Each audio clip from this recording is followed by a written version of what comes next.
I didn't hear the zipper. I just woke up and saw the flap already open. And something was crawling inside. It wasn't an animal. It was dragging a boot. Just one, and the leg wearing it wasn't attached to anything. Let me back up. 3 nights ago, I checked into Black Hollow campgrounds, off-season. Only 6 sites booked on the whole property. Mine was number 17. Right next to the trailhead. Big pine overhead. Fire pit half dug with cigarette butts in the ash. The ranger at the check-in booth gave me a look when I said my spot. Not fear. Just hesitation. You'll hear strange things, he said. Don't unzip your tent unless you see sunlight. I thought it was a joke. First night was fine. Quiet. Cold. Second night, I heard footsteps. Not heavy like boots. Not sharp like animals. Barefoot. Dragging. They circled my tent from the woods. Stopped at the door. And then just walked off again. I stayed still until morning. Didn't even breathe too loud. Third night. That's when the zipper was already open. It wasn't even unzipped clean. Like it had been chewed open, the thing dragging the boot slithered halfway in, then stopped.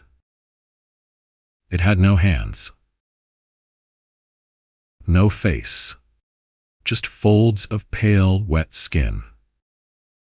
Like it had been left out in the woods to rot and forgot how to be a person. I held my breath. It twitched once. Then backed out, pulling the boot behind it. I zipped the flap shut and didn't sleep again. At dawn, I walked straight to the ranger station. Told him what happened. He didn't even blink. Most people unzip it, he said quietly. Once you invite it in, it stays. I asked if I should move sites. You're fine now, he said. It already checked you. You're not what it's looking for. When I turned to leave, he called out. If you see an empty boot near your fire pit tonight, just leave it there. Don't touch it.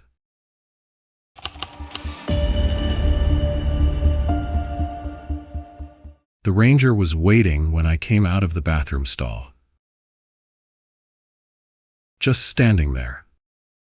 Not a word. Just his boots on the wet concrete, the walkie on his belt crackling low static. Except there was no face above the uniform. Let me explain. My girlfriend and I were camping at Black Hollow, spot 14, a few lots down from some guy in tent 17 who looked like he hadn't slept in a year. We weren't alone on the site. A family with kids, 2 guys in hammocks, an RV near the entrance. But it still felt empty. On the first night, we lit a fire, cooked those horrible foil packet meals, and watched the smoke disappear into the trees. Around 10 p.m., a man in uniform came walking down the trail, ranger, hat, vest, flashlight. He stopped just past our fire and said in a low voice, "Fire's out. Go back to your tent." No greeting, no checking tags, just that. We put the fire out. My girlfriend laughed about it later, said he must hate his job. The next night, we heard someone outside the tent around 9:30. Slow steps. Heavy breathing. Then again, fire's out. Go back to your tent. But our fire wasn't even lit that night. We stayed quiet. I got up to use the bathroom around 1 a.m. One of those old cinder-block structures near the parking lot. Buzzing light, cracked mirror, rust stains in the sink. I didn't hear the door open. I just looked up from washing my hands and saw the ranger standing by the stalls. Same voice, "Go back to your tent." Only this time, his face wasn't there. Not covered. Just gone. Like the skin had been folded over a hollow shape that pretended to be a man. I backed away. No reaction. I walked out slowly, not running. He followed, but the footsteps didn't match mine. They were slower, louder, and wet. I didn't stop walking until I got back to our tent. My girlfriend was sitting upright inside, pale as the moon. "He was just here," she whispered. "Right outside. Breathing." We stayed up till morning, clutching our packs, listening for footsteps. The ranger booth was empty when we went to check out. A note was taped to the window, closed until further notice, no fires allowed. As we drove past the last row of sites, I looked toward the trail. The ranger was standing there, not moving. Just a shape in a uniform, watching us leave.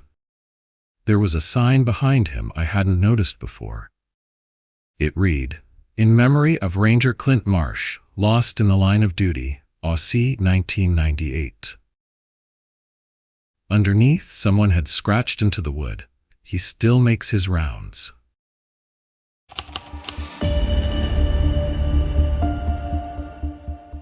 I first heard the crying at 3:47 a.m. I remember the time exactly because I'd just checked my phone, wondering if the battery would last until sunrise. It wasn't animal noise. It was a child. Soft, distant. Like someone crying into a blanket from the far side of the lake. But there were no kids at our campsite, just me and my cousin Will, staying on lot 15 while he recovered from a breakup. Everyone else we'd seen checking in was older, in pairs or solo, some in RVs, and there weren't any lights across the lake. Just woods. Deep, black woods. At first, I thought I was dreaming, but the crying kept coming every few minutes. Like it moved closer. Then further. I tried waking Will, but he groaned and turned away. "Just a fox," he mumbled. But foxes don't sob like 5-year-olds.